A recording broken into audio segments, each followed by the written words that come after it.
तो नमस्कार दोस्तों, जैसे हम लोग चर्चा कर रहे थे रघुवंशम की। आज है हमारा तीसरा श्लोक। कालिदास जी कह रहे हैं कि मैं छोटी सी नैया लेकर के इतने बड़े समुद्र को तैरने की इच्छा वाला हूँ। तो क्यों? क्योंकि मैं इतने बड़े सूर्य से प्रभाव वाले वंश का वर्णन कर रहा हूँ। आगे कहते हैं कालिदास जी, मंदः कवियशः प्रार्थी गमिष्याम उपहास्यताम प्रांशुलभ्ये फले लोभात् दुद्बाहुरिव वामनः। कह रहे कि मैं प्रार्थी हूँ, अहम प्रार्थी। किस चीज का? कवियशः प्रार्थी। मैं कवियश का प्रार्थी हूँ, लेकिन क्या? अहम मंदः। मंद होने पर भी मैं कवियश का प्रार्थी हूँ। तो ये निश्चित है कि अहम उपहास्यताम गमिष्यामि, कि मैं समाज में उपहास्यता के पात्र उपहास्य के पात्र बन जाऊंगा। भाई क्यों बनेंगे?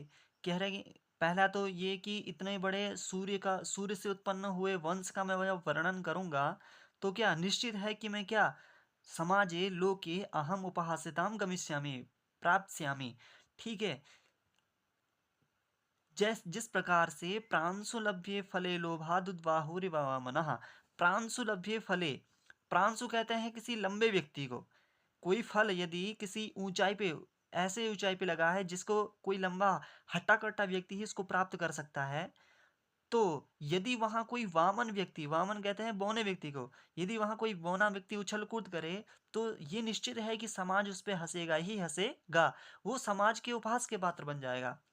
उसी प्रकार कह रहे हैं कालिदास जी की कवि यश की प्राप्ति तो है, लेकिन मैं मंद हूँ। तो मंद व्यक्ति जब कवि यश की प्राप्ति कर रहा है, तो ऐसा ऐसा प्रतीत होता है जैसे प्रांशुलभ्य फले लोभात, लोभ के कारण प्रांशुलभ्य किसी ऊंचे व्यक्ति के द्वारा ग्रहणीय फल में यदि कोई उद्बाहु वामनः, ऊपर हाथ उठाए कोई वामन व्यक्ति उछलता कूदता रह जाए, तो उसी समान मेरी गति हो जाएगी।